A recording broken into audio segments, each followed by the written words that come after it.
Tangano lelumisi anay jereo favitsika momba kitay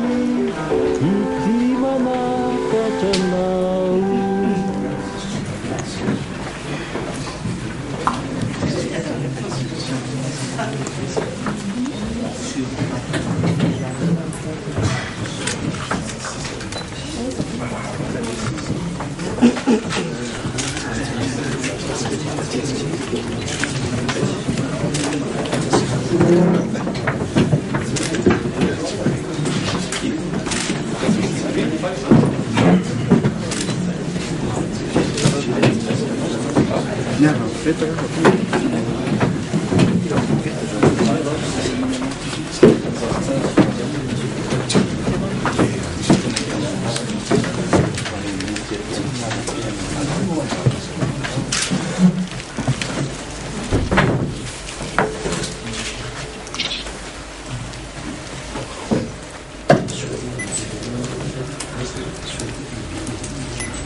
Miarapatsika mianakavy izay tondreto manao gazety eto anoloanareo zany ny conseil d'administration Sonapar izay mamerina fisaorana ny natongavanareo eto. Ombeko ny président conseil d'administration fitenenana Monsieur Augustin Andriamanaloza. Soranina Lemakino Tali. Ny volonté dia manamafia ny fiarabanantsika rehetra tonga soa eto amin'ity fitoeran'ity ahafahana mampita ny ataoko hoe teboka maro samihafa mikasika ny fankalazana ny faharoapolo taona sy geri-taona mitsangana ny orinasa Sonapar tamin'ny fa 5 ny volana febroary taona 2010 sy 2010 sy 6 tokoa no nitsanganana zany Société nationale de participation zany. Ny manoloana reto moa dia misy ny équipe-ny direction générale Ramatoa Asombangy ndre navela amitsangana kely safady izy amin'ny direction générale dia misy ireo membre du conseil d'administration izay misy ny ao amin'ny représentant de l'État misy koa ny représentant des actionnaires isan'ny anatindray moa zany ny document nipelatanareo ao ny solitenan'ny aro CNAPS banque centrale sy ny ministère des finances moa mazava ho azy fitantanam-bola mikasika ny solitenan'ny fanjakana. Ny tenako moa zany no président du conseil d'administration izay voatendry nanomboka tamin'ny taona 2010 ny volana juillet. Rapidso dia isy ilay antsoina hoe journée portefeuille ao amin'ny Carlton. Ina moa ny antsoina hoe journée portefeuille ho an'ny ireo izay ataoko hoe namana mpanao gazety dia fantatra misy kokoa. Sonapar dia fitambaran'ireo orinasa maromaro. Ma Société nationale de participation anazy zany dia manana ny atao hoe fandraisana anjara action amin'ireny orinasa izay mivatsiny vola ireny ny Sonapar. Ankehitriny dia eo amin'ny 70 eo ny orinasa mivondrona ao anatin'izany Sonapar izany. Isany amin'ireny raha tsy tanisa afa-tsy ireo izay efa goavana sy fantatry ny maro Star, Socobis, ny Promodim, ny Adema sy ny hafa marobe. 70 moa izy ireo fa tiako lazaina zany dia misy daholo na ny secteur primaire, secondaire, tertiaire. Ankehitriny ny Sonapar zany dia anao fampiratiana ireo mpiara-miombonantoka aminy ireo no omentsika lanja manokana amilay journée portefeuille dia isy amrareo zany no anana standy anao fampiratina amitsika mikasikasika ny mombamomba ny asa izay zany sy ny andraikitra izay tantaniny malona ny fiarinkarena eto Madagasikara. Ny sonapara raha fitinina foy dia mamokatra asa eo amin'ny 4 alina eo zany zay emploi indirect fa raha ny personnel dia eo amin'ny 20 eo ny permanent. Ny orinasa izay mivondrona ao anatiny dia araky milazaiko taminareo teo hoe misy ny eo amin'ny secteur primaire, secondaire, tertiaire ary isan'ny somadana indrindra manetako hoe ny eo amin'ny service dia andro compagnie d'assurance izay isan'ny fantadaza tokoa somadina amin'ireny assurance aro havana ary tsy latsa-danja amin'izany ihany koa ny CNAPS ho an'ny atoko hoe ny mpiasa-panjakana sy ny mpiasa izay mato latsakempoan'izany fitantanana izany. Raha atoko hoe ao fitinina angambany zany dia ny andro rampitso ao amin'ny Carleton dia nanasana ny manam-pahefana eo ambanin'ny fiahian'ny ministère-ny fitantanam-bola zany hoe ny ministère de finance ny andro rampitso ary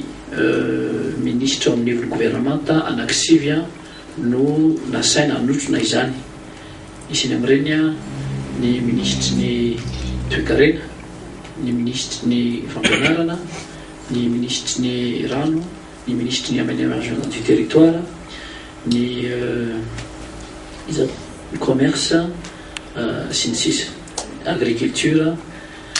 Ireo secteur rehetrarehetra zany zay misy ny toko hoe andraikitra ivelarana sonapara. Misy ihany koa ny vokaram-pifandraisana izay overina hoaseo amintsika zany ahafantarana ny ireo izay milina amin'ny fiara-miasa teo hiara-bonatoka amin'izany orinasa izany izay natao mba ahafahan'ireo porteur de projet zay nga milazantsika anazy tia fantatra hoe inona no fomba ahafahany miara-miasa amin'ny sonapara na ny demande de financement zany sy ny hafa ihany koa. Misy koa rampitso araky ny programme zay fampianataninareo dia ny fanomezana loka zany famaro-pamendrena raha marina kokoa ho an'ireo orinasa izay azo lazaina fa voatsonga ina tamin'ny fahaiza-mitantana sy ny fahaiza-manao anga performance sy ny critère d'excellence. Dia akoatran'izay moa dia manampy tosika ihany koa ny sonapara zany amin'ny famatsim-bola ireo zay manana tetikasa ka isy ny prêt atao 0 izay omena zay olona zay maniry zany mitondra tetikasa hatramin'ny 150 millions d'ariary eo zany no teti-bola voatokana mba ho an'izay manana tetikasa hoentina amin'izany journée portefeuille zany manomboka rampitso. Ka raha misy fanontaniana moa aminareo dia izay no antony nanaovantsika zao karazana fiaonana voalohany zao dia vonona eto misy ny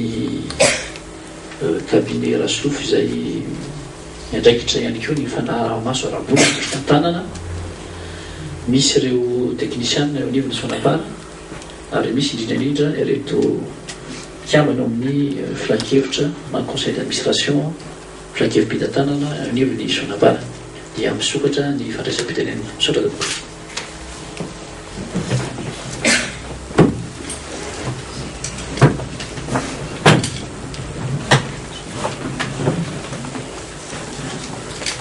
Mahifo amin'ny express ndavy le karité zao zavoka hoe mahazo anazy mety misy kolontsaina politika be.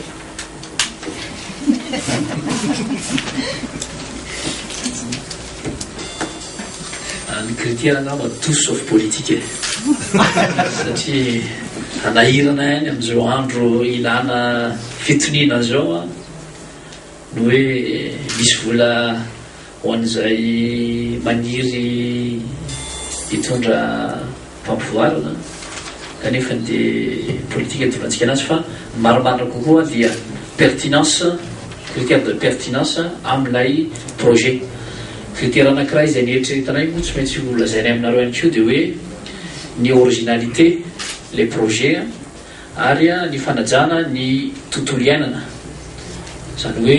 raha misy impact environnemental sociétal tsara les projets dia manana chance lehibe izy, indrindra raha vehivavy na tanora no mitondra zay zavatra izay satria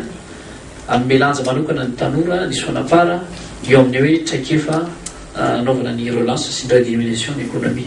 Zay ngamba ny monsieur Mahefa sa mety mivaly le fanontanianao zay. Amin'ny fitezamitika zao misy placement aminareo farafara na hoe iza zao no orinasa hoe placement. Taran'ity tetezamita ty a dia misy tokoa satria amatetezamita anazy moa dia natao andrenatsika zavatra maharitraritra zany zavatra izany. Misy a ny toko hoe financement ohatra ny amin'ny biocarburant dia misy ny JWE Jason World Energy ohatra tany katsefy izay nanaovana déblocage na financement pour démarrage en principe ny projet. Misy ihany koa ohatra ny rachat les opérations zany des actions ohatra ny industrie ohatra ny bambou any Antamatavy io izay nafahantsika izy ihany koa zany mba redynamiser zany izay karazana activité vaovao zay mikasika ny izay hoe isy moa fotoana présentation raha pitsy mazava koa hoe ina moa ny asan'le orinasa bambou izay manao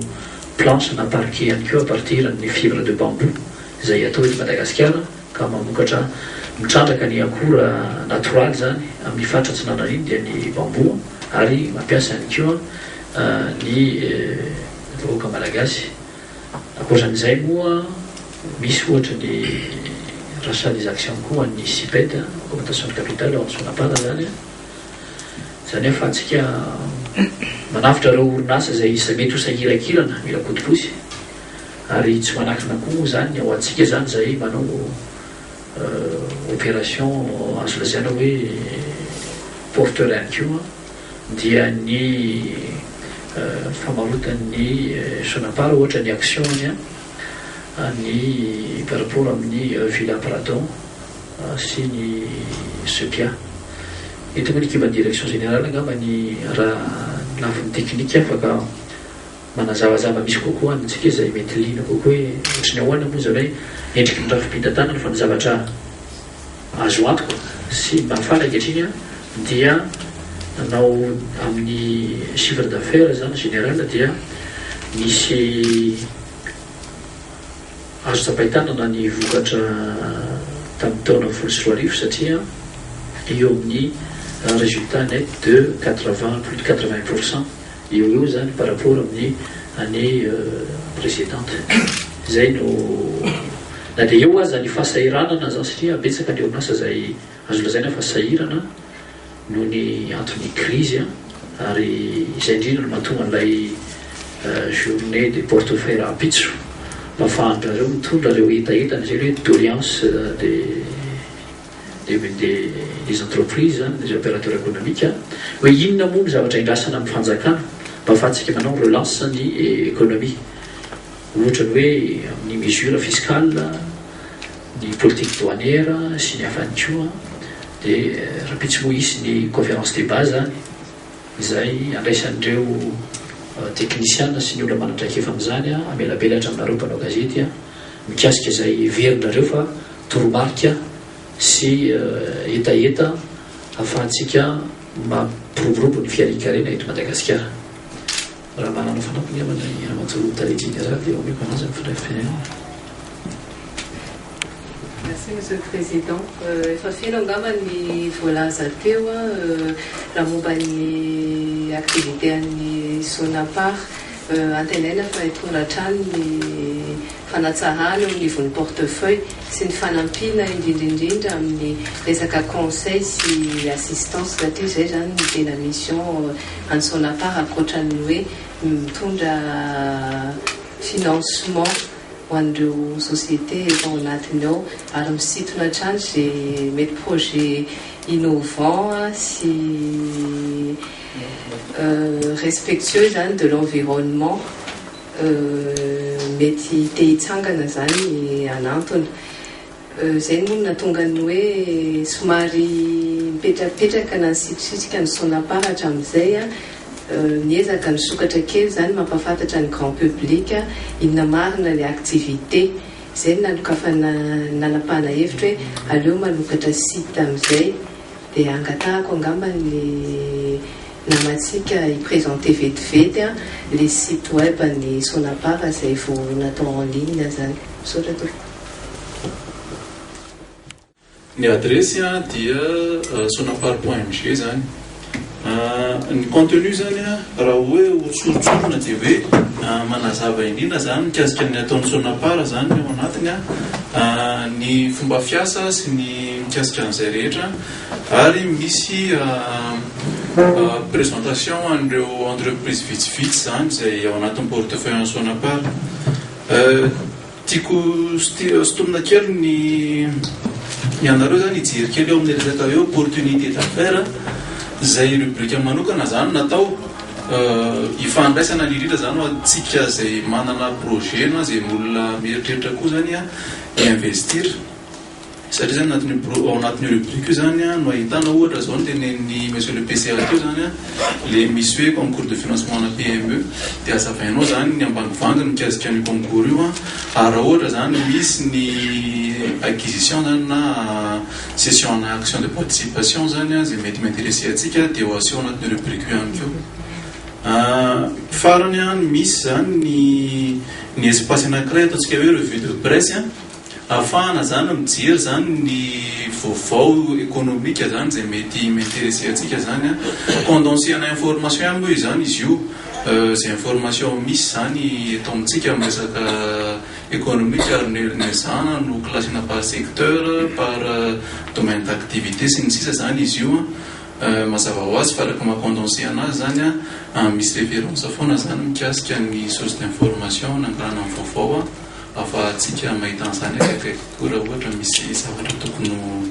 no alalinina mikasika an'izay. Moa zany mazava hitanareo misy rubrique aminao hoe 20e anniversaire dia mazava ho azy fa ao anatin'ny